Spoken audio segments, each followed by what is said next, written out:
नमस्कार दोस्तों, मैं अमन स्वागत करता हूं आपके अपने YouTube चैनल एजुकेशन हब पे। आज के इस वीडियो में हम लेकर आए हैं RO ARO के 2021 के मुख्य परीक्षा का पेपर, जो कि 24 अप्रैल साल 2022 में हुआ था। तो इसके दो पार्ट रहेंगे, जिसका पहला पार्ट है और इसको हम लोग अच्छे से व्याख्या के जरिए समझेंगे। तो चलिए शुरू करते हैं बिना किसी देरी के। तो यहाँ पे पहला क्वेश्चन जो पूछा गया था कि अफगानिस्तान पर आधिपत्य के समय बाबर को किसने भारत पर आक्रमण करने के लिए निमंत्रण दिया था। तो यहाँ पे आपने पता है कि दो व्यक्तियों का नाम आता है। एक का नाम आता है आपका दौलत खां और एक का नाम आता है आपका राणा सांगा। और आपने पता है कि बेसिक तौर पे कि अफगानिस्तान पर आधिपत्य के समय बाबर को पंजाब के सूबेदार जो कि दौलत खान लोधी था और मेवाड़ का शासक राणा सांगा ने भारत पर आक्रमण करने के लिए आमंत्रित किया था।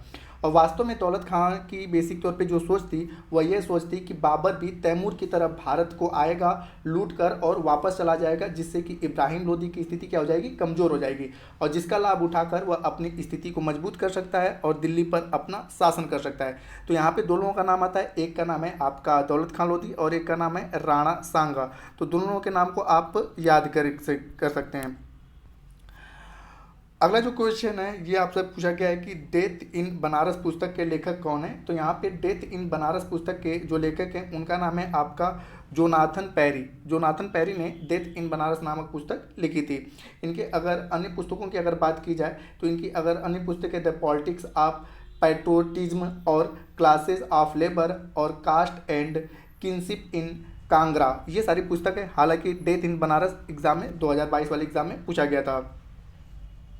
अगला क्वेश्चन है आपसे पूछा गया है कि निम्नलिखित में से कौन सा एक सही सुमेलित नहीं है। तो यहाँ पर सही सुमेलित नहीं है उसके बारे में तो यहाँ पे रासायनिक नाम मतलब यहाँ पे सामान्य नाम दिए गए, उसके बाद दिया गया है रासायनिक नाम। तो ब्लीचिंग पाउडर को मतलब ब्लीचिंग पाउडर को बेसिक तौर पे इसका रासायनिक नाम कैल्शियम ऑक्सीक्लोराइड आता है, ये तो सही है। दूसरा है आपका प्लास्टर ऑफ पेरिस। तो प्लास्टर ऑफ पेरिस को हम कहते हैं calcium sulphate hemihydrate. Calcium sulphate calcium sulphate hemihydrate, ठीक है। जबकि यहाँ पे प्लास्टर ऑफ पेरिस क्या लिखा है, कैल्शियम बाइकार्बोनेट। तो ये आपका गलत है, क्योंकि कैल्शियम प्लास्टर ऑफ पेरिस को कैल्शियम सल्फेट हेमीहाइड्रेट के नाम से जाना जाता है। यहाँ पे अगला कि वॉशिंग पाउडर, तो वॉशिंग पाउडर सही है अपना, कि सोडियम कार्बोनेट कहते हैं। और यहाँ पर बेकिंग सोडा, जिसको हम लोग खाने वाला सोडा भी कहते हैं, उसको सोडियम बाइकार्बोनेट कहते हैं। तो यहाँ पे पूछा है कौन सा युग्म सुमेलित नहीं है, तो प्लास्टर ऑफ पेरिस, क्योंकि प्लास्टर ऑफ पेरिस को रासायनिक रूप से हम लोग कैल्शियम सल्फेट हेमीहाइड्रेट के नाम से जानते हैं। अब आगे का आपको क्वेश्चन दिया गया है कि आपका ऑस्ट्रेलिया के प्रांत हैं और उनकी राजधानियां हैं, उनको मैच करना है। तो यहाँ पे दिया न्यू साउथ वेल्स। तो न्यू साउथ वेल्स की अगर बात करें तो न्यू साउथ वेल्स की राजधानी जो है वह है सिडनी। और उसके बाद है आपका क्वींसलैंड। तो क्वींसलैंड की जो राजधानी है वह है आपका ब्रिस्बेन। और उसके बाद है विक्टोरिया। तो विक्टोरिया की अगर बात की जाए तो विक्टोरिया की राजधानी है आपका मेलबर्न। और उसके बाद पश्चिमी ऑस्ट्रेलिया। तो पश्चिमी ऑस्ट्रेलिया का जो आपकी राजधानी है वह है आपका पर्थ। तो यहाँ पर आपका पश्चिमी ऑस्ट्रेलिया, तो इस प्रकार से यह आपका मैचिंग हो गया। आगे दिया गया आपका कि सूची ए को सूची दो से सम्मिलित करें। यहाँ पे कुछ संगठन के नाम दिए गए हैं और उसका स्थापना वर्ष दिया गया है। तो हम बात करते हैं ललित कला अकादमी की। तो ललित कला अकादमी का जो स्थापना हुआ था साल 1954 में हुआ था, ये बिल्कुल आपका सही है। उसके बाद संगीत नाट्य अकादमी की भी अगर बात करें तो इसकी भी स्थापना साल 1952 में हुआ था।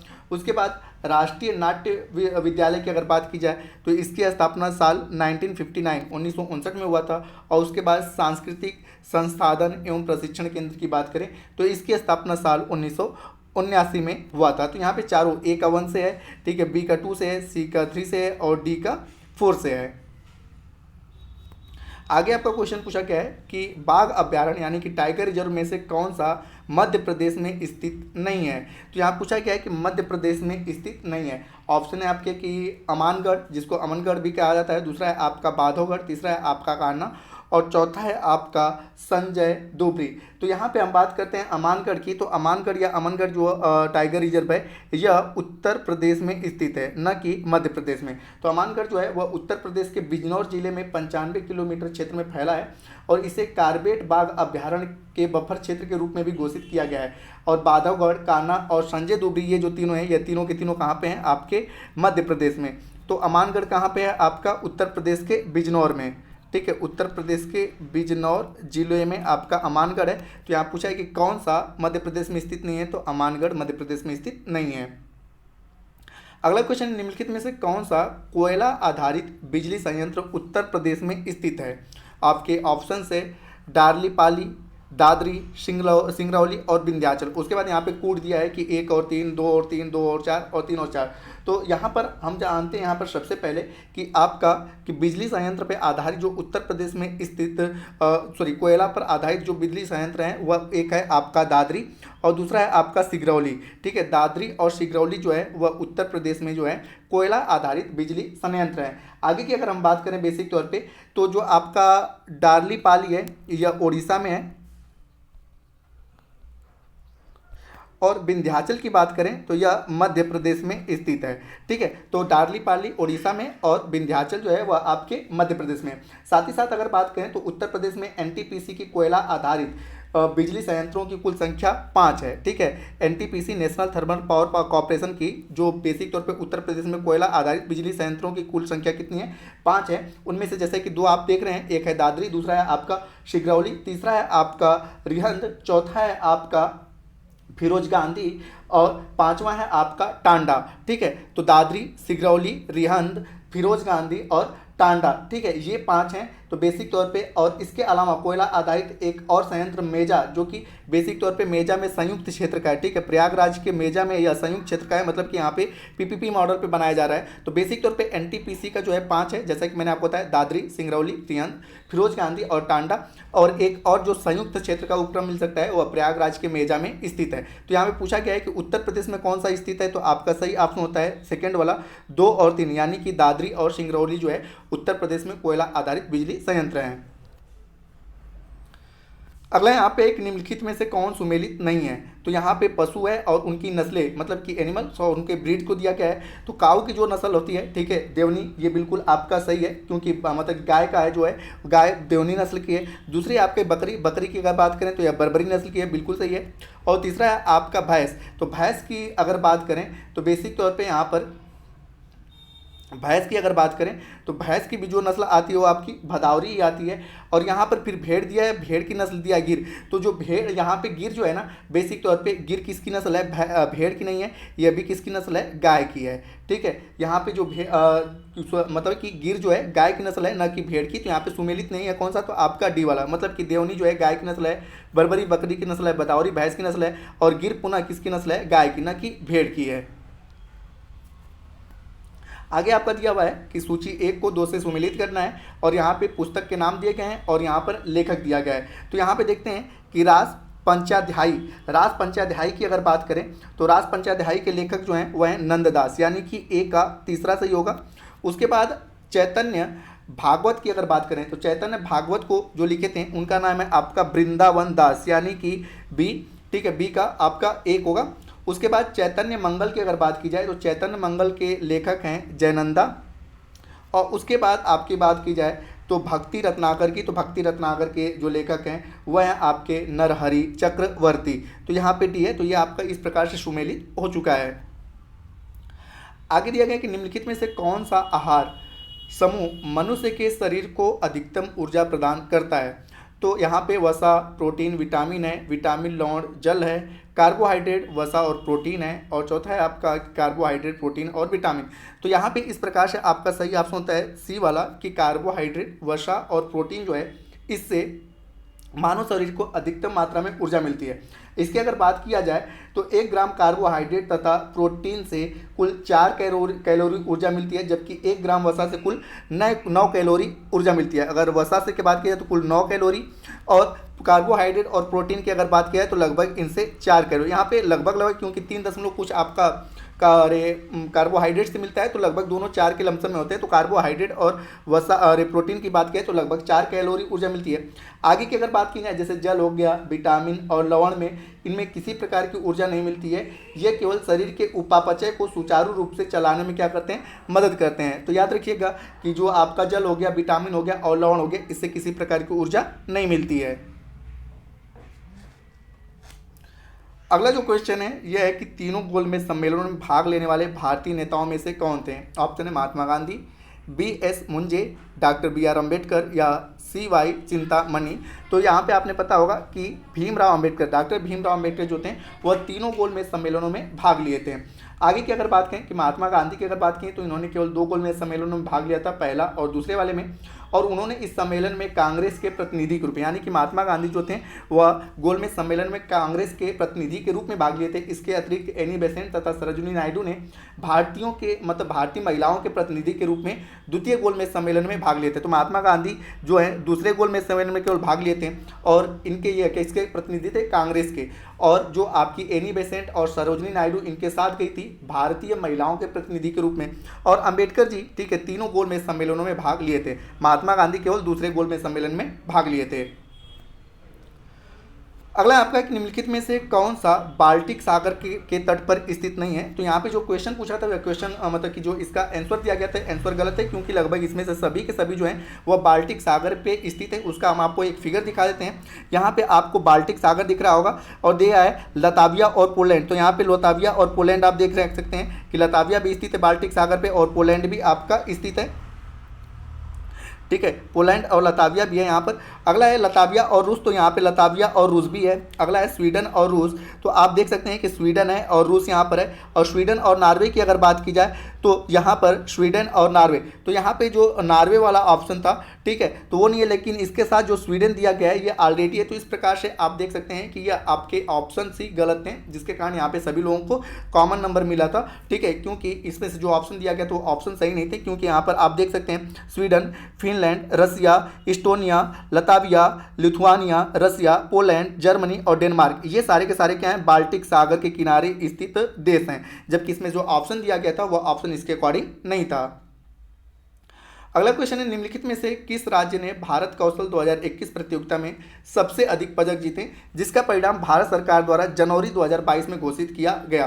तो यहाँ पर अगर बात किया जाए तो सबसे अधिक पदक जो जीता गया था ओडिशा राज्य के द्वारा जीता गया था। ओडिशा राज्य ने कुल 51 पदक जीता था, ठीक है। महाराष्ट्र की अगर बात की जाए तो महाराष्ट्र 30 पदक के साथ दूसरे स्थान पे था।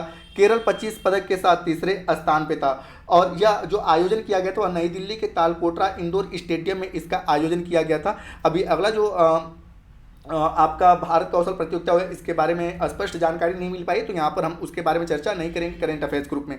तो पहले स्थान पे ओडिशा था, दूसरे स्थान पे महाराष्ट्र था और तीसरे स्थान पे आपका केरल था 25 पदक के साथ।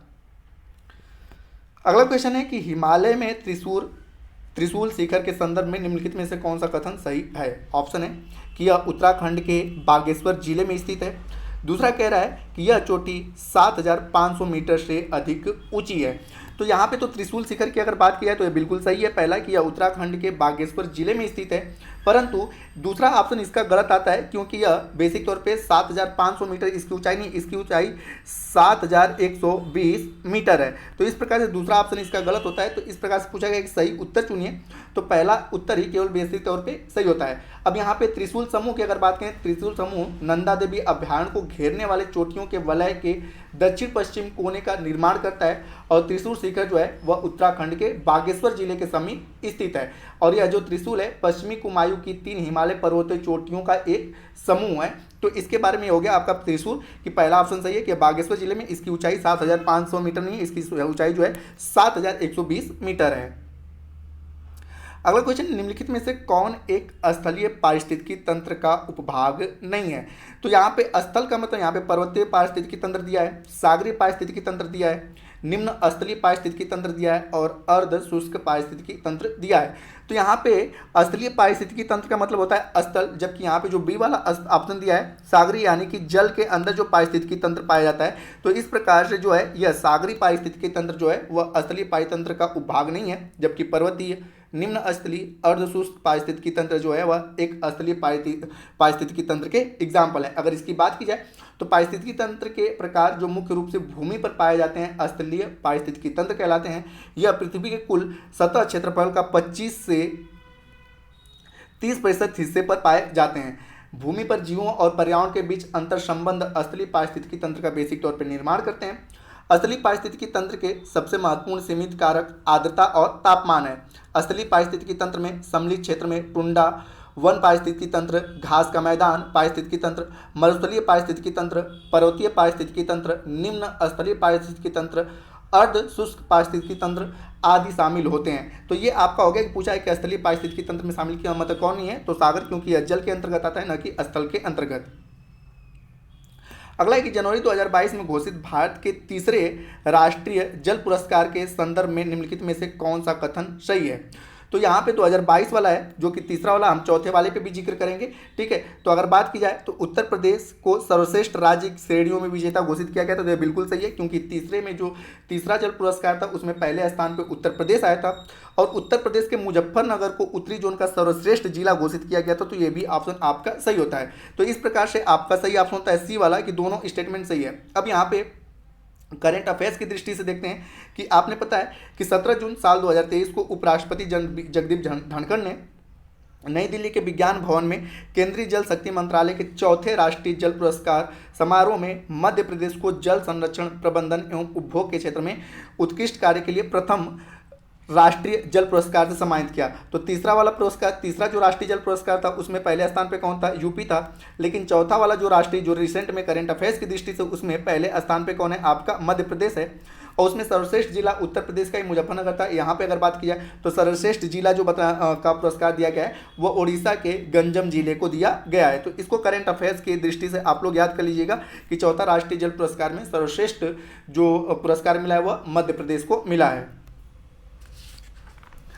आगे की अगर हम बात करें यहाँ पर कि भारतीय संविधान के भाग 9A में निम्नलिखित क्षेत्र की स्थानीय स्वशासन की इकाइयों को संवैधानिक दर्जा प्रदान किया गया है। पहला है ग्रामीण क्षेत्र और दूसरा है शहरी क्षेत्र। तो आपको पता है कि ग्रामीण क्षेत्र को 73वां संविधान संशोधन के तहत भाग 9 में जोड़ा गया था, और 74वां संविधान संशोधन के तहत शहरी क्षेत्र को 9A में जोड़ा गया था। तो इस प्रकार से पूछा है कि निम्न मतलब कि स्थानीय स्वशासन में मतलब भारत के IX यानी कि 9A में किसको रखा गया है, तो आपको समझ में आना चाहिए 9A में किसको रखा गया है, शहरी क्षेत्र को। इसको कब जोड़ा गया था, 74वां संविधान संशोधन के तहत। तो इस प्रकार से आपका दूसरा ऑप्शन केवल सही होता है।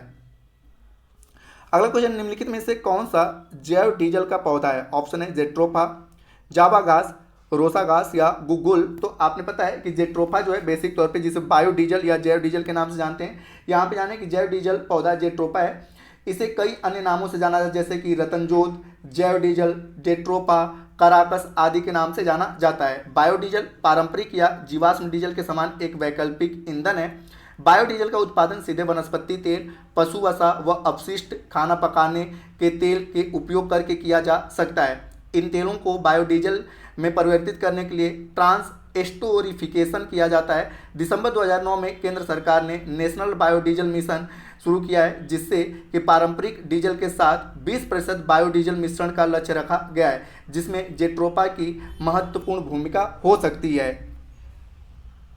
अगला क्वेश्चन है कि मंदसौर प्रशस्ति किस शासक की उपलब्धियों का वर्णन प्रस्तुत करता है। ऑप्शन है स्कंदगुप्त, चंद्रगुप्त द्वितीय या रामगुप्त या कुमार गुप्त। तो यहाँ पर अगर हम बात करें तो बेसिक तौर पे जो मंदसौर प्रशस्ति है वह गुप्त शासक जो है कुमार गुप्त प्रथम, ठीक है, कुमार गुप्त प्रथम के उपलब्धियों का वर्णन प्रस्तुत करती है। मंदसौर प्रशस्ति की रचना जो है कवि वत्सभट्टी ने किया था। वत्सभट्टी के द्वारा किया गया था। और तथा मतलब बेसिक तौर पे इसके बारे में अगर बात किया है तो मंदसौर अभिलेख में सूर्य पूजा का वर्णन किया गया है तथा रेशम का काम करने वाले लोगों का भी वर्णन है इसमें बेसिक तौर पे। और साथ ही साथ गुप्त काल के कुमार गुप्त प्रथम ने ही सर्वाधिक अभिलेखों को जारी करवाया था। तो आपसे ये पूछा जा सकता है कि गुप्त काल में किस शासक के द्वारा सर्वाधिक अभिलेखों को जारी करवाया गया था, तो कुमार गुप्त के द्वारा। मंदसौर प्रशस्ति किस शासक की है, कुमार गुप्त प्रथम।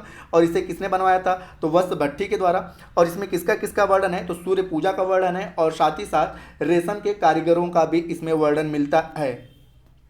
अगला क्वेश्चन है कि पार्वती अर्गा रामस्थल के संदर्भ में निम्नलिखित में से कौन सा कथन सही है। ऑप्शन है यह उत्तर प्रदेश के गोंडा जिले में स्थित है और दूसरा कि यह एक पक्षी अभ्यारण्य है। तो यहाँ पर हम देखते हैं कि पार्वती अर्गा जो है यह उत्तर प्रदेश के गोंडा जिले में स्थित है, बिल्कुल सही है। और दूसरा कि यह एक पक्षी अभ्यारण्य भी, ये भी सही है। तो इस प्रकार से आपका सी वाला ऑप्शन सही होता है कि एक और दोनों सही है। इसके बारे में बात करते हैं कि पार्वती अर्गा जो है उत्तर प्रदेश के गोंडा जिले में स्थित है, जैसा कि मैंने बताया।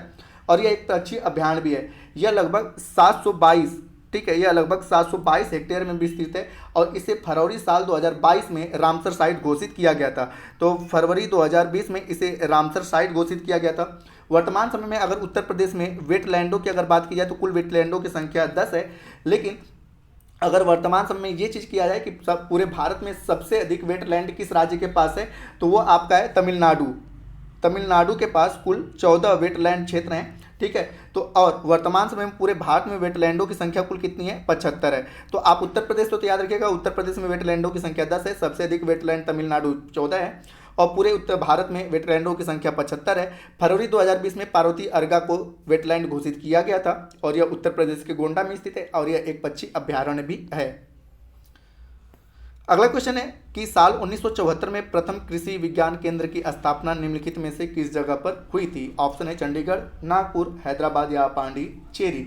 तो यहाँ पर सही ऑप्शन होता है आपका डी, पांडिचेरी। अब यहाँ पे जैसे कि मैंने बताया कि साल 1974 में बेसिक तौर पे प्रथम कृषि विज्ञान केंद्रों की स्थापना पांडिचेरी में की गई थी। यह केंद्र एक स्थानीय कृषि विश्वविद्यालय से जुड़े होते हैं जो भारतीय कृषि अनुसंधान परिषद और किसानों के बीच एक संयोजक कड़ी के रूप में बेसिक तौर पे काम करते हैं। अगर वर्तमान समय में पूरे भारत में अगर बात की जाए तो कुल कृषि विज्ञान केंद्रों की संख्या 725 है। इसको भी आप लोग याद करिएगा, पहला 1974 में, वर्तमान समय में कुल 725 हैं।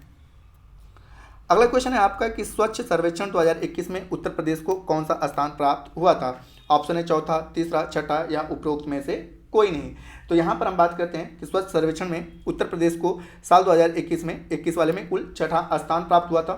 वर्ष 2022 में उत्तर प्रदेश 10वें स्थान पर रहा, जो कि रिसेंट का है। तो अगर 2022 की अगर बात की जाए तो यह 10वें स्थान पर रहा और वर्ष 2020 में उत्तर प्रदेश जो था वह 7वें स्थान पर था, ठीक है। 2020 की अगर बात की जाए तो यह 7वें स्थान पर था और इंदौर लगातार 6वें वर्ष स्वच्छ सर्वेक्षण के अंतर्गत सबसे स्वच्छ शहर होने का खिताब लगातार 6वें बार जीता है।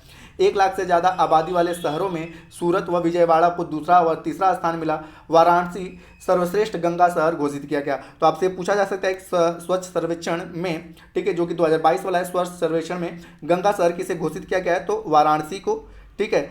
और जो कि 2022 वाला स्वच्छ सर्वेक्षण उसमें उत्तर प्रदेश को कौन सा स्थान मिला है, 10वां। और स्वच्छ सर्वेक्षण में सबसे अच्छा शहर कौन है, तो आपका इंदौर, और लगातार 6वीं बार इसको यह दर्जा प्राप्त हुआ है।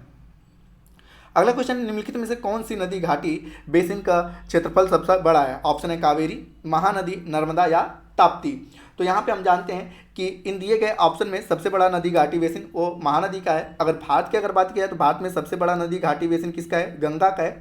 और दक्षिण भारत की अगर बात की जाए तो गोदावरी का है, ठीक है। दक्षिण भारत की अगर बात की जाए तो गोदावरी का है और पूरे भारत की अगर बात की जाए तो गंगा का सबसे बड़ा नदी घाटी बेसिन है। और यहाँ पर दिए गए ऑप्शन के अकॉर्डिंग महानदी घाटी बेसिन जो है इसका क्षेत्रफल अन्य नदियों की अपेक्षा क्या है, सबसे अधिक है। आगे आपका कि सूची का मिलान करना है, वैज्ञानिकों का नाम है और उनके कार्य क्षेत्र हैं। सबसे पहले यहाँ पे नाम है बिरबल साहनी का।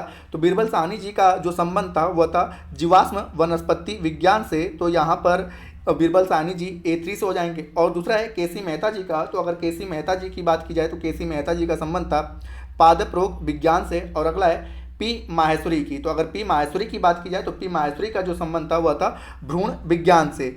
और MS स्वामीनाथन जिनका कि अभी हाल ही में निधन हुआ, उनका संबंध सभी लोग जानते हैं कि उनका संबंध था हरित क्रांति से। आगे कि उत्तर प्रदेश में उत्तर प्रदेश कृषि विविधीकरण परियोजना यानी कि UP-DOS प्रायोजित किसके द्वारा किया गया था, उत्तर प्रदेश सरकार के द्वारा, केंद्र सरकार के द्वारा या विश्व बैंक के द्वारा या उपरोक्त में से कोई नहीं। तो यहाँ पर सही ऑप्शन होता है आपका सी, विश्व बैंक के द्वारा। तो जानते हैं यहाँ पर कि विविध कृषि सहायता परियोजना यानी कि DOPS का प्रथम चरण 23 सितंबर साल 1998 में 23 सितंबर साल 1998 में विश्व बैंक की सहायता से प्रारंभ किया गया था, जो कि मार्च 2004 तक चला था। 2004 तक चला था। इसका उद्देश्य किसानों की भागीदारी के माध्यम से कृषि विविधीकरण की प्रक्रिया को तेज करना था।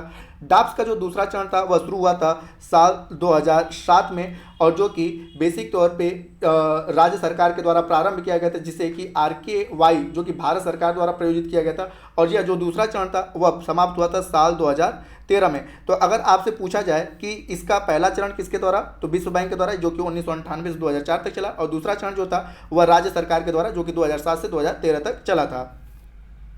अगला है कि उत्तर प्रदेश में कृषक समृद्धि आयोग की स्थापना निम्नलिखित में से किस वर्ष हुई थी। तो यहाँ पे अगर बात करें कृषक समृद्धि वर्ष की योजना की, तो साल 2017 में कृषक समृद्धि आयोग की स्थापना की गई थी और महीना था नवंबर का। ठीक है, तो नवंबर के महीने में साल 2017 में कृषक समृद्धि आयोग की स्थापना की गई और मुख्यमंत्री इसके बेसिक तौर पे अध्यक्ष होते हैं। अगर आपसे पूछा जाए कृषक समृद्धि आयोग के अध्यक्ष कौन होते थे, मुख्यमंत्री। और बेसिक तौर पे कृषक समृद्धि आयोग का उद्देश्य था कि साल 2022 तक किसानों की आय को क्या करना है, दोगुना करना है। अगला क्वेश्चन है कि शेरशाह सूरी के संदर्भ में निम्नलिखित में से कौन सा कथन सही है। ऑप्शन है कि वह एक शानदार प्रशासनिक व्यवस्था के निर्माता थे, बिल्कुल सही है। और दूसरा है कि हालांकि एक शासक के रूप में उनके गुण योद्धा युद्ध के मैदान पर जीत से अधिक उल्लेखनीय नहीं थे। तो ये बिल्कुल आपका क्या है, गलत है, क्योंकि एक शासक के रूप में और साथ ही साथ युद्ध के मैदान में भी उनका कौशल काफ़ी अधिक था। इनके बारे में अगर जानने की कोशिश करें तो मध्यकालीन भारतीय इतिहास में शेरशाह सूरी न सिर्फ एक शासक के रूप में बल्कि वह एक सुदृढ़ प्रशासनिक, आर्थिक, सैन्य व्यवस्थापक आदि के रूप में प्रसिद्ध थे। वास्तव में उनकी प्रसिद्धि का मूल कारण युद्ध विजय से इतर उनके प्रशासनिक व्यवस्था में ही निहित होती है, लेकिन उन्हें हम लोग एक योद्धा की श्रेणी से बाहर नहीं रख सकते हैं। तो इस प्रकार से यहाँ पर जो सही ऑप्शन होगा केवल एक होगा। अगला है आपका कि जनवरी 2022 में निम्नलिखित में से किस स्थान पर भारत के पहले ओपन रॉक संग्रहालय का उद्घाटन किया गया। ऑप्शन है आपका देहरादून, नैनीताल, हैदराबाद या माउंट आबू। तो यहाँ पर सही ऑप्शन होता है आपका सी, हैदराबाद। तो यहाँ पर जानते हैं कि जनवरी 2022 में भारत के पहले ओपन रॉक संग्रहालय का उद्घाटन हैदराबाद में किया गया और इसे वैज्ञानिक और औद्योगिक अनुसंधान परिषद, राष्ट्रीय भूभौतिकी अनुसंधान संस्थान के परिसर में स्थापित किया गया। इसमें लगभग 35 विभिन्न प्रकार की चट्टानें हैं। ठीक है, इनमें लगभग 35 विभिन्न प्रकार की चट्टानें हैं और जिनकी अनुमानित आयु जो है वह लगभग 3.3 बिलियन ईयर से लेकर 55 मिलियन ईयर माना गया है। ठीक है, तो ये आपका ओपन रॉक संग्रहालय जो है हैदराबाद में जनवरी 2022 में खोला गया था। अगला क्वेश्चन है कि दिल्ली के पुराने किले के भीतर बनी मस्जिद किला ए कुन्हा का निर्माण किसने करवाया था। तो ऑप्शन है आपके कि हुमायूं, अकबर, शेरशाह या शाहजहां। तो यहाँ पे अगर बात की जाए तो किला ए कुन्हा को जो बनवाया गया था वह शेरशाह के द्वारा बनवाया गया था। शेरशाह सूरी ने हुमायूं को पराजित करने के बाद अपने निजी इस्तेमाल के लिए मस्जिद का निर्माण करवाया था और उसकी शाही आकांक्षा का यह बेसिक तौर पे एक प्रतीक बन गया था किला ए कुन्हा। तो आपसे ये भी पूछा जा सकता है कि किला ए कुन्हा क्यों बनवाया गया था। तो जब शेरशाह सूरी ने हुमायूं को पराजित किया था तो उसी शाही आकांक्षा के लिए किला ए कुन्हा बनवाया था। अगला है आपका कि Indian state of forest report 2021 के अनुसार कितने राज्य केंद्र शासित प्रदेशों में उसके भौगोलिक क्षेत्रफल का 33% से अधिक वन आच्छादित क्षेत्र है। तो यहाँ पर 2021 की अगर रिपोर्ट की बात की जाए तो 17 राज्यों के पास जो है 33% से अधिक वन आच्छादन बेसिक तौर पे क्षेत्रफल है। और आपको पता है कि राष्ट्रीय वन नीति साल 1988 वाली जो थी उसमें यह कहा गया था कि संपूर्ण भौगोलिक क्षेत्रफल के 33% भूभाग पर क्या होना चाहिए, वन होना चाहिए। और जो 2021 वाला रिपोर्ट आया उसमें ये दिखाया गया कि 17 राज्यों के पास जो है 33% लगभग वन क्षेत्र हैं। आज का अंतिम क्वेश्चन है कि दिसंबर 2021 में निम्नलिखित में से किसे टाइम पत्रिका द्वारा एथलीट ऑफ द ईयर 2021 घोषित किया गया था। तो यहाँ पर जो आपका 2021 वाला था उन्हें घोषित किया गया था सिमोन बाइल्स का, लेकिन हम 2023 की अगर बात की जाए करें तो 2023 में जो है टाइम पत्रिका द्वारा एथलीट ऑफ द ईयर जो है वह लियोन मेसी। ठीक है, लियोन मेसी। तो ये करंट अफेयर्स की दृष्टि से आप याद रखिएगा कि 2023 का जो है टाइम पत्रिका ने एथलीट ऑफ द ईयर जो है लियोन मेसी घोषित किया है। इसके साथ ही साथ हम नीरज चोपड़ा के बारे में जान लेते हैं कि भारत के स्टार भाला फेंक नीरज चोपड़ा का नाम वर्ल्ड एथलेटिक ने mains world athlete of the year 2023 के लिए नामित किया है। तो यहाँ पे मेंस है, ठीक है, और यहाँ पे टाइम्स पत्रिका ने, ठीक है, यहाँ पे बात की गई टाइम्स पत्रिका की। अगर टाइम्स पत्रिका का नाम नहीं देगा तो हम नीरज चोपड़ा का नाम लगाएंगे और टाइम्स पत्रिका का अगर नाम दिया तो हम लोग लियोन मेसी के साइड में जाएंगे। तो दोस्तों ये पहला पार्ट था। उम्मीद करता हूँ कि आपको चीज़ें बहुत अच्छे से समझ में आई होंगी। ठीक है, तो उम्मीद करता हूँ कि आपको चीज़ें अच्छे से समझ में आएंगी। तो वीडियो पसंद है वीडियो को लाइक करें, कमेंट करें तथा अपने दोस्तों के साथ शेयर करें और चैनल पर नए हैं तो चैनल को सब्सक्राइब अवश्य करें तथा इस पीडीएफ को प्राप्त करने के लिए आप हमारे टेलीग्राम से जुड़ सकते हैं जिसका लिंक वीडियो के डिस्क्रिप्शन में दिया हुआ है। तो वीडियो के अंत तक बने रहने के लिए धन्यवाद। मिलते हैं जल्दी नेक्स्ट वीडियो में।